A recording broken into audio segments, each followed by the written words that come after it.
Hello and welcome to News Laundry Interviews. The biggest state assembly election, that is Uttar Pradesh state assembly elections, are scheduled. BJP, the Bharatiya Janata Party, which has won 71 seats out of 80 in 2014 general elections, has already started the preparation. On November 5, Bharatiya Janata Party started its Parivartan rally, which concluded in Lucknow on 25th December. Today we have with us BJP General Secretary and Headquarter in charge, Mr. Arun Singh. Welcome, sir. Thank you. पहला सवाल ये है कि demonetisation 8 नवंबर को जब announce किया प्रधानमंत्री जी ने, तो उसके साथ ही खबरें आई कि भाजपा ने बिहार के अंदर विभिन्न जगहों पे अलग-अलग जिलों में करोड़ों की ज़मीन खरीदी है। इन रिपोर्ट्स के बारे में आपका क्या कहना है? ये पूरी तरीके से झूठ है। भारतीय जनता पार्टी अपने ज़िले कार्यालय पे भवन बनाना चाहती है, वो बना भी रही है और ये पिछले 2 सालों से चल रहा है। और ये सारी की सारी प्रक्रिया जितनी भी है, ये 8 नवंबर से पहले की है। ज़मीन पहले खरीदी गई है। जैसा विपक्ष की पार्टी ने आरोप लगाया, झूठा आरोप है, 1 भी % उसमें सत्यता नहीं है। हमारी ज़मीनें 8 नवंबर से पहले खरीदी गई हैं। नहीं, रिपोर्ट्स में इंडिकेट किया गया था शायद 2-3 महीने पहले जिस तरह से ज़मीनें खरीदी गई, तो शायद पार्टी को पहले से पता था कि ऐसा डिसीजन आने वाला है। ये तो ऑनगोइंग एक्टिविटीज है और केवल बिहार की बात नहीं है, अन्य प्रदेशों में भी तो खरीदा गया। देखिए, विश्व की सबसे बड़ी पार्टी भारतीय जनता पार्टी है। 11 करोड़ हमारे सदस्य हैं। पार्टी के कामकाज करने के लिए ऑफिस होना चाहिए। जैसे आपका ऑफिस होता है, हर जो ऑर्गेनाइजेशन उसका एक ऑफिस होता है, तो हमारे भी ऑफिस होने चाहिए। बहुत सारे जगह ऑफिस हमारे पहले से हैं। जैसे मध्य प्रदेश, छत्तीसगढ़ में जिले कार्यालय भारतीय जनता पार्टी के हैं। जहाँ जिला कार्यालय नहीं है, वहाँ पे भारतीय जनता पार्टी अपना जिला कार्यालय बना रही है। हमारे राष्ट्रीय अध्यक्ष अमित भाई शाह जी का कहना है और उनका यह प्रयास है कि जिला कार्यालय भारतीय जनता पार्टी को होना चाहिए, जिससे पार्टी की गतिविधियाँ ढंग से चले और समाज से जो हमें अपेक्षा है और अच्छे तरीके से व्यवस्थित रूप से हम काम कर सकें। इससे एक और डिमोनेटाइजेशन से जुड़ा हुआ सवाल है, परिवर्तन रैली से। डिमोनेटाइजेशन का क्या असर पड़ा परिवर्तन रैली में? जो डे टू डे कैश की रिक्वायरमेंट्स थी, क्या उसकी वजह से परेशानियां झेलनी पड़ी? देखिए, कुल मिलाकर के ये डिमोनेटाइजेशन है, ये हमारा राजनीतिक इशू नहीं है और न राजनीतिक लाभ हानि के लिए ये निर्णय लिया गया है। लेकिन हाँ, जनता खुश है, जनता प्रसन्न है। जनता यह खुश है कि कम से कम जो बेईमान हैं उन पे प्रहार मोदी जी ने किया है और जनता को ये लग रहा है कि अब हमारा कल्याण होगा, हमारे लिए अधिक पैसा मिलेगा, हमारे विकास के लिए अधिक मिलेगा, अस्पताल में दवाई के लिए अधिक पैसा आएगा। तो जिस प्रकार से जनता का पूरे उत्तर प्रदेश में ये परिवर्तन यात्रा में उमड़ करके आई है, भीड़ आई है, उनको होप दिख रहा है। इस चुनाव में, उत्तर प्रदेश के चुनाव में क्या एजेंडाज रहेंगे बीजेपी के? देखो, उत्तर प्रदेश के चुनाव में एजेंडा जो रहेगा, सपा बसपा की 5-5 साल की ठेकेदारी है। जिस प्रकार से इन्होंने प्रदेश को लूटा है, प्रदेश में जंगल राज है और भ्रष्टाचार। उत्तर प्रदेश हमारा बहुत पिछड़ चुका है। हमारा इशू होगा उत्तर प्रदेश के जो युवाओं का पलायन दूसरे राज्य में जा रहा है, एक। दूसरा इशू होगा कि जो उत्तर प्रदेश की सड़कें टूटी हुई हैं, सड़कें में गड्ढा है। तीसरा है कि उत्तर प्रदेश में जो स्वास्थ्य सुविधाएं बिल्कुल चरमरा गई हैं, लोगों को स्वास्थ्य सुविधा नहीं मिल रही है। अगला होगा, हम उत्तर प्रदेश की कानून व्यवस्था ध्वस्त है, महिलाओं का सम्मान नहीं है, आए दिन महिलाओं पे अत्याचार हो रहा है। उत्तर प्रदेश भूमाफिया, भू कब्जा चारों ओर हो रहा है, ज़मीन कब्जा का कारोबार चल रहा है और जो किसान बदहाल है वह भी मुद्दा होगा। उत्तर प्रदेश में उद्योग धंधे बंद हो रहे हैं, बंद हो ही चुके हैं, वह भी इशू होगा। तो ये हमारे 7-8 मुद्दे हैं उत्तर प्रदेश में। कम्युनल कार्ड कितना इम्पोर्टेंट या अनइम्पोर्टेंट रोल प्ले करेगा? देखो, भारतीय जनता पार्टी तो कभी कम्युनल कार्ड करती नहीं है और भारतीय जनता पार्टी हमेशा हर जाति, हर धर्म, हर मजहब का सम्मान करती है और कभी भी चुनाव को जाति, धर्म, मजहब के आधार पे कभी भी उसको बांट करके राजनीति न करती है, न करेगी। इसलिए हम कभी कम्युनल कार्ड नहीं खेलते। जी, राम मंदिर का एक मुद्दा है जो बीजेपी के साथ कई सालों से जुड़ा हुआ है। जितनी बार चुनाव आता है, चाहे जनरल इलेक्शन हो या यूपी के चुनाव हो, राम मंदिर का मुद्दा खुद ब खुद उठ के चला आता है। अभी 2-2.5 साल हो गए हैं, केंद्र में बीजेपी की सरकार है, फिर भी कोई कॉन्क्रीट प्लान नहीं देखने को मिला है राम मंदिर के मुद्दे पे। लेकिन चुनाव के ठीक पहले, कुछ महीने पहले, रामायण म्यूजियम का शिलान्यास जरूर होता है। तो क्या ये हिंदू सेंटिमेंट को गार्नर करने के लिए या हिंदू वोट बैंक को अपनी तरफ दोबारा लुभाने की कोशिश है? देखिए, राम मंदिर का मुद्दा कभी भी हमारा राजनीतिक मुद्दा नहीं रहा है, कभी भी नहीं रहा। ये हमारे आस्था का प्रश्न है। करोड़ों हिंदू चाहते हैं कि राम मंदिर बने, हमारी भी इच्छा है कि राम मंदिर वहाँ बने, लेकिन राजनीतिक रूप से कभी हम इसको मुद्दे के रूप में भारतीय जनता पार्टी कभी भी नहीं उठाई है। इन मुद्दों को चुनाव से नहीं जोड़ना चाहिए। और आपने ये भी कहा कि बीजेपी कम्युनल कार्ड पे पॉलिटिक्स नहीं करती है। परिवर्तन रैली के दौरान हम केवल और केवल विकास की राजनीति करते हैं। पहला एजेंडा हमारा विकास है, दूसरा एजेंडा हमारा विकास है, तीसरा एजेंडा विकास, उत्तर प्रदेश का विकास, प्रदेश की खुशहाली, गांव, गरीब, किसान, युवाओं की में खुशहाली है, वही हमारा एजेंडा है। एजेंडा विकास है। मैं कैंपेन ट्रेल पे था। परिवर्तन रैली मुजफ्फरनगर के गांव से होके गुजर रही थी। उसमें शामली के लेजिस्लेटर जो एमएलए हैं बीजेपी के, सुरेश राणा, वो परिवर्तन रैली के ऊपर से स्टेटमेंट देते हैं। उन स्टेटमेंट में लगातार जो अटैक होता है समुदाय विशेष नेताओं पे होता है। वो अपने स्टेटमेंट में ये भी कहते हैं कि अगर भाजपा की सरकार आएगी तो आजम खान जेल जाएंगे। वो अपने स्टेटमेंट में लगातार मुजफ्फरनगर के दंगों के बारे में जिक्र करते हैं, लोगों को याद दिलाते हैं। तो इस पे क्या आपका रिस्पॉन्स है? देखिए, भारतीय जनता पार्टी की सरकार आएगी तो जितने गुंडे बदमाश हैं वो जेल जाएंगे। माननीय कल्याण सिंह जी मुख्यमंत्री थे तो उसमें उन्हें कहा था कि या तो गुंडे प्रदेश छोड़ के चले जाएं या जेल में जाएं। तो भारतीय जनता पार्टी के कानून व्यवस्था एक अच्छी कानून व्यवस्था रहे, गुंडे बदमाश सब जेल में जाएंगे ही। और बाकी अगर किसी ने समुदाय के विशेष में अगर कहा है, मैंने सुना नहीं है, तो व्यक्तिगत टिप्पणी हो सकती है। भारतीय जनता पार्टी हर समुदाय, हर वर्ग, हर मजहब के पूरा सम्मान देती है, पूरा रिस्पेक्ट करती है। और इस प्रकार से हम Do you condemn such statements or not? As a party, BJP condemns such statements during its own Parivartan rally or not? I have not seen it all. I have not heard. But yes, Azam Khan के जो statement थे वो तो बड़ा चिंता के विषय है। आजम खान कभी भी आप देखिए उनके जो स्टेटमेंट होते हैं, कभी राष्ट्र के हित में कमी होते हैं, समाज के हित में कमी होते हैं। वह आजम खान तो जहर ही उगलते हैं। अगर उन्होंने कहा आजम खान जेल जाएंगे तो कोई गलत नहीं कहा, लेकिन दंगों के बारे में बात करना सही है? नहीं, वो सब नहीं करना चाहिए। देखिए, अगर कहे हैं तो नहीं करना चाहिए।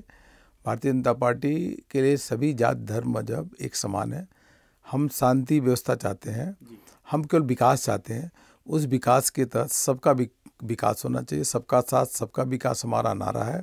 अभी देखिए, इसका उदाहरण देखिए आप, पूरे उत्तर प्रदेश में 30 लाख से ऊपर उज्ज्वला के तहत गरीबों को गैस कनेक्शन दिया गया है मुफ्त में। जो आज़ादी के बाद लोगों के पास गैस कनेक्शन तो नहीं था, वो घर में धुएं में कितना उसके अंदर धुआं जाता था, लकड़ी पे रोटी बनाती थी। तो हमने कोई जाति वर्ग मजहब देख के थोड़ी दिया कि हिंदू है इसको दो, मुस्लिम है इसको नहीं दो। भारतीय जनता पार्टी ये काम ऐसा नहीं करती। और इसलिए हमारा मानना है कि सबका सम्मान होना चाहिए, सभी मजहब, सभी धर्म का। नवंबर 7 को बागपत में और नवंबर 28 को सांबल डिस्ट्रिक्ट में बीजेपी के परिवर्तन रैली के पहले ये इंश्योर करने के लिए कि क्राउड वहाँ इकट्ठा रहे, जाए नहीं, डांसर्स बुलाए गए थे स्टेज पे। डांसर नहीं, वो क्या था, आप डांसर उसको मत देखिए। क्या है कि एक रागनी होती है पश्चिम उत्तर प्रदेश में। तो रागनी क्या होता है, कभी कभी यात्रा जो होती है ना 5 घंटे 6 घंटे लेट हो जाती है सभा के लिए। तो वो रागनी जो पश्चिम उत्तर प्रदेश का सबसे लोकप्रिय अगर गाना है तो लोकगीत है तो रागनी है। तो उस रागनी में आदमी भी गाता है और उसके मतलब अपना जो औरत होती है वो भी गाती है। उसको चौधरी ही बोलते हैं, तो चौधरियान, तो उसको चौधरी चौधरियान दोनों बोलते हैं। तो वो दोनों गाते हैं। तो वो जब गाते हैं तो रागनी में तो डांस करते हैं। फिल्मी गाना नहीं, वो रागनी होता है जो पश्चिम उत्तर प्रदेश का सबसे प्रिय लोकगीत है। डीमोनेटाइजेशन पे वापस आते हैं। जब डीमोनेटाइजेशन लागू हुआ तो देश को बहुत उम्मीदें थी, लेकिन उसके बाद लगातार अपोजिशन की जितनी भी पार्टियां हैं वो संगठित तौर पे क्रिटिसाइज कर रही है डिमोनेटाइजेशन को। दूसरी तरफ आम आदमी है जिसको ये लग रहा है कि सेंट्रल गवर्नमेंट के इंटेंशंस हो सकते हैं सही थे, the intentions might have been right, but there are huge loopholes in the implementation, right? And why when I say that, I also refer to 60 guidelines or rules which has been issued by RBI since the implementation of demonetization policy. देखिए क्या है कि हमारी सरकार proactive और pro responsive government है, और जब जब ज़रूरत होती है जनता की सुविधा के लिए तो उसमें रूल्स बदले जाते हैं। कभी भी ऐसा हार्ड स्टैंड नहीं लेना चाहिए कि रूल न बदले जाए। इसलिए सरकार, केंद्र सरकार रिस्पॉन्सिव गवर्नमेंट है, प्रोएक्टिव गवर्नमेंट है। जहाँ भी जनता को सुविधा जो देनी होती है तो रूल्स बदले जाते हैं और बदलने भी चाहिए। और मैं तो आपको इतना बता दूं कि 1800 से ऊपर अधिक परिवर्तन यात्रा की छोटी सभाएं हुई है, स्वागत हुए हैं। नॉट अ सिंगल प्लेस 1800 में एक भी व्यक्ति खड़ा होकर के यह नहीं कहा है कि हमको तकलीफ हो रही है या कोई नारा नहीं लगा है। 1800 जगह उत्तर प्रदेश में गांव गांव गई है। क्यों? लोगों को दिख रहा है कि अगर प्रधानमंत्री जी जो फकीर हैं अपने लिए तो कुछ कर नहीं रहे, ये देश के लिए कर रहे हैं। बेईमानों को पकड़ रहे हैं, बेईमानों पे कार्रवाई हो रही है, कालाधन पे प्रहार हो रहा है, ड्रग माफिया पे प्रहार हो रहा है, आतंकवादी जो संगठन उनमें प्रहार हो रहा है, जो लोगों को दिख रहा है। और एट द सेम टाइम दूसरी साइड भी दिख रहा है कि ये देखिए हजारों करोड़ रुपए के करेंसी और गोल्ड वो पकड़े जा रहे हैं। वो देश की जनता दिख रही है कि एक ईमानदार शासन चल रहा है, जो बेईमान उनको पकड़े जा रहे हैं। तो लोगों को इससे बड़े पसंद दो तीन मैं बहुत ही क्विक क्वेश्चंस पूछना चाहूँगा। लोगों को समस्या हो रही है या नहीं हो रही है डिमोनेटाइजेशन पॉलिसी? समस्या तो हुई भाई लोगों को।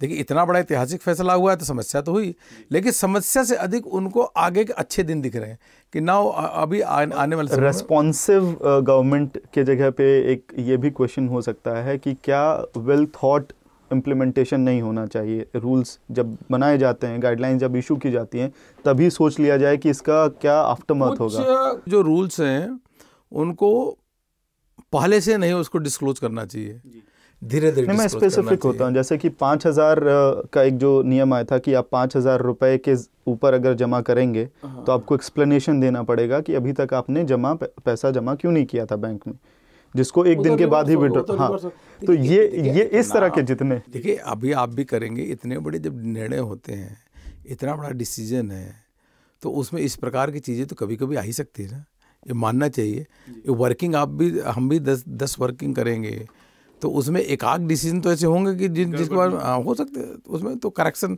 बस करेक्टिव मेजर्स लिया ना। इसीलिए मैं कहता हूँ रिस्पॉन्सिव गवर्नमेंट है, प्रोएक्टिव गवर्नमेंट है। एक और बात बहुत इंटरेस्टिंग निकल के आई कि जितने भी बीजेपी रूल्ड स्टेट्स हैं उसके अंदर कैशलेस ट्रांजैक्शन को लेके काफ़ी कंपटीशन चल रहा है, और पर्टिकुलरली छत्तीसगढ़ और झारखंड के दोनों राज्यों के बीच में एक लग रहा है कि होड़ लगी हुई है कि पहले कैशलेस अपने आप को कौन डिक्लेयर करेगा। ठीक है, तो इसमें देखिए प्रदेश का भी हित है। देखिए इसमें केवल केंद्र का हित नहीं है, प्रदेश का भी हित है, प्रदेश का भी इंटरेस्ट है, प्रदेश गवर्नमेंट का भी इंटरेस्ट है कि जब कैशलेस ट्रांजेक्शन्स होगा तो उनके जो बजट का साइज है वो बढ़ जाएगा, टैक्स कलेक्शंस बढ़ेंगे। जब टैक्स कलेक्शंस बढ़ेंगे तो उनको जो वेलफेयर स्कीम्स के लिए उनको पैसा होता है, सड़क है, बिजली है, पानी है, स्वास्थ्य सुविधा है, इसके लिए पैसा अधिक मिलेगा। तो हर गवर्नमेंट को इसके लिए कंपटीशन करना चाहिए। मैं तो मानता हूँ देश के सभी गवर्नमेंट को कंपटीशन करना चाहिए और कैशलेस की ओर जाना चाहिए, जिससे उनका बजट का साइज बढ़े और अधिक पैसा मिले। Should be on less cash और cashless? Less cash to cashless. Less cash to cashless. Okay, so when we say that Chhattisgarh and Jharkhand, these are two states where, forget about the cashless transaction and e-banking, एक आम आदमी को 2G और 3G का stable connection नहीं मिलता है, तो आप वहाँ पे किस तरह से कैशलेस ट्रांजैक्शन को प्रमोट करें? 2G 3G की जरूरत नहीं है। आप तो फोन जो GSM फोन है जिसमें इंटरनेट नहीं, उससे भी पेमेंट कर सकते हैं। गाँव के गरीब जो है, आम जनता है, 5000 रुपये से ऊपर कहाँ पेमेंट करती है? 10,000 रुपये से कहाँ पेमेंट होता है उसका अधिक एट वन टाइम? इतना अधिक होता नहीं है। और बाकी जिसके इससे अधिक पेमेंट होता है उसके बाद डिजिटल के सारे प्लेटफॉर्म होते हैं। There's one more allegation on the party that जब बीजेपी चुनाव में जाती है तो मुद्दे कुछ और होते हैं, चुनाव के बाद एग्जीक्यूशन कुछ और होता है. I will not go or get into the details of communal or otherwise other issues which have been the major issues in past 2 years. I will rather focus on instances such as Jharkhand. Jharkhand mein after a long political instability, BJP was the first party to clinch the halfway mark through election. In 2014, Raghubar Das became the first non-tribal chief minister of the state. So what we saw is during April, the government sent a few tweaks in the local tenancy act, Chota Nagpur Tenancy Act and Santhal Pargana Tenancy Act through ordinance to the president. What happened to the ordinance, no one knows.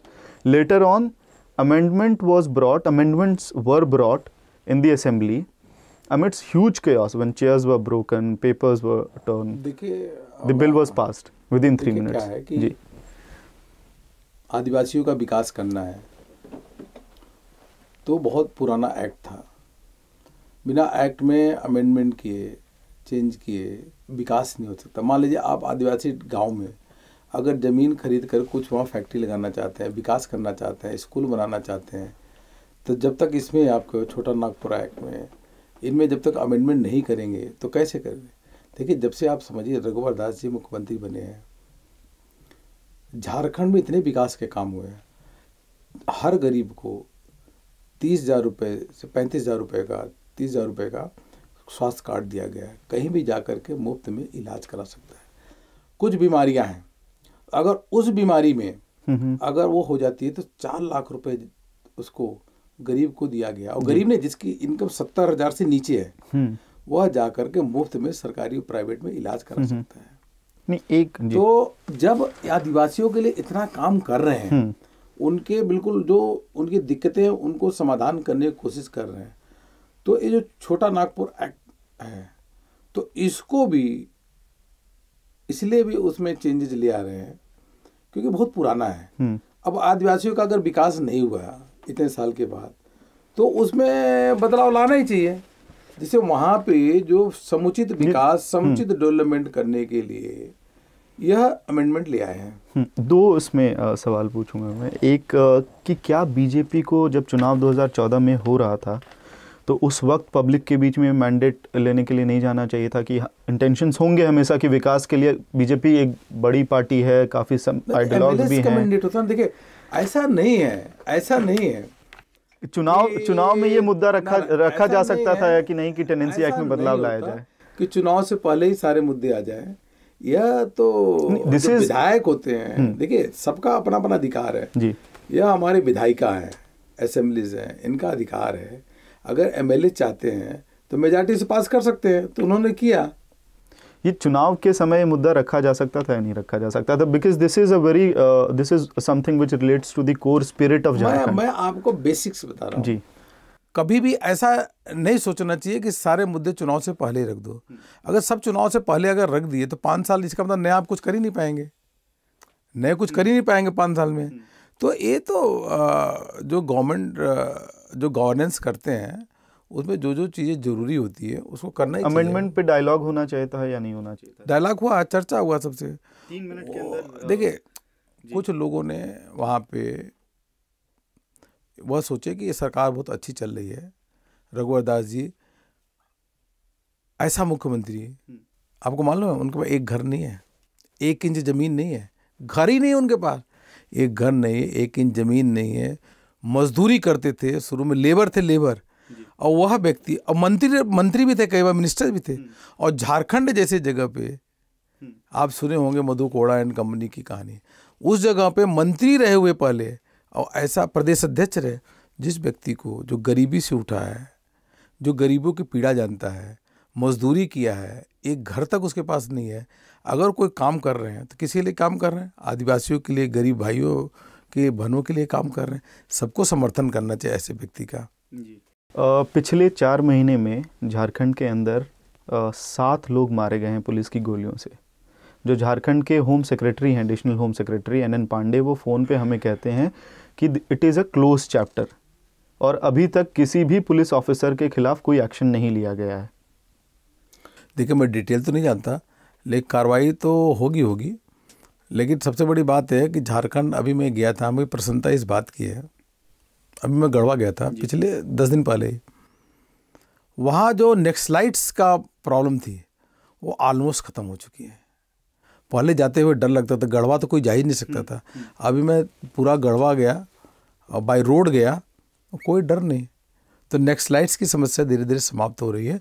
हाँ, अगर कार्रवाई गलत पे हुई है तो उसकी जांच होनी चाहिए, दोषियों को सजा मिलनी चाहिए, ये तो मैं मानता हूँ। इससे ये नहीं लगता कि जो पॉपुलर सेंटिमेंट है बीजेपी के लिए अभी, या किसी भी स्टेट गवर्नमेंट के लिए फॉर दैट मैटर, अगर लैंड एक्विजिशन से जुड़े हुए मुद्दों पे पुलिस गोली चलाएगी, लोग मारे जाएंगे और फिर उस पर कोई कार्रवाई नहीं होगी, तो ये बहुत बड़ा क्वेश्चन मार्क खड़ा करता है गवर्नमेंट पे। अब हमको डिटेल तो नहीं मालूम है। हजारीबाग में 4 लोग मारे गए, रामगढ़ के अंदर 2 लोग मारे गए, खूंटी में 1 आदमी मारा गया और सारी पुलिस फायरिंग में मारी गई है। जो स्टैंडर्ड प्रोसीजर है, अगर उसको भी हम लोग देखते हैं तो हजारीबाग के अंदर ही जो 4 लोग मारे गए उनमें से 3 17 साल की उम्र के बच्चे हैं, गर्दन में गोली लगी है। कि देखिए, सरकार हमारी वहाँ पे जो रघुवर दास जी के नेतृत्व में चल रही है, बहुत अच्छी सरकार चल रही है, दूसरी पे कार्रवाई भी कर रहे हैं। अब एक एक स्पेसिफिक केस में उसका मेरिट डिमेरिट क्या रहा, कैसा रहा, इस स्टेट के जिले के बारे में तो मुझको जानकारी है नहीं। हाँ, ओवरऑल प्रदेश के बारे में आप पूछ सकते हैं। तो ओवरऑल प्रदेश मैंने कहा कि 7 लोग मारे गए हैं, प्रदेश बहुत अच्छा चल रहा है।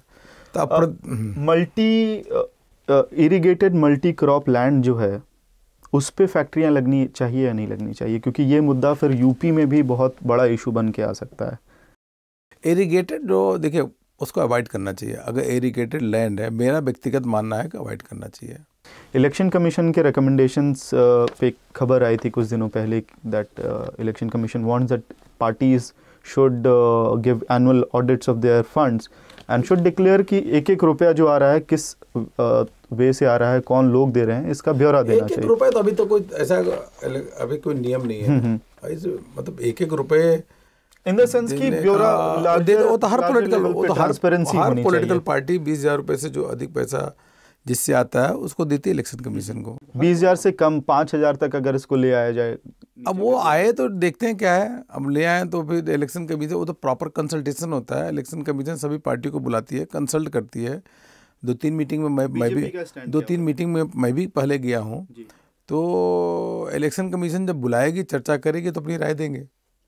अभी अगर ऑडियंस को बताना हो तो बीजेपी का स्टैंड क्या होगा? इलेक्शन कमीशन बुलाएगी, चर्चा करेंगे तो अपनी राय देंगे। इतना ज़रूर है कि हाँ, ट्रांसपेरेंसी होना चाहिए, और जो भी इलेक्शन कमीशन ट्रांसपेरेंसी के लिए काम करेगी, भारतीय जनता पार्टी हमेशा समर्थन करेगी। आरटीआई के अंदर होना चाहिए पॉलिटिकल पार्टीज को। देखिए, आरटीआई के तहत पॉलिटिकल पार्टीज को होना चाहिए, नहीं होना चाहिए। एक बार पार्लियामेंट में बिल आया था, लोकसभा में पास हो गया, राज्यसभा में नहीं हुआ।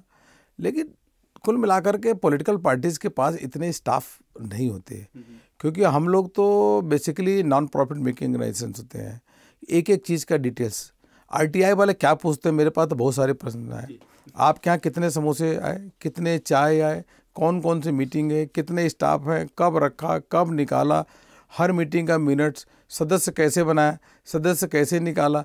अब वो कभी कभी पूछते हैं कि आपके अगर एक स्टेट में 40 लाख हो तो 40 लाख सदस्यों का पूरा डिटेल दे, नाम पता।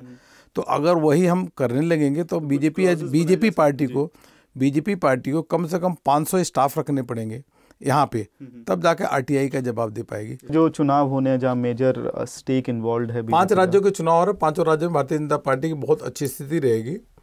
और देखिए, is BJP strong hold being challenged in Goa and Punjab, like the BJP alliance इन पंजाब? क्या है कि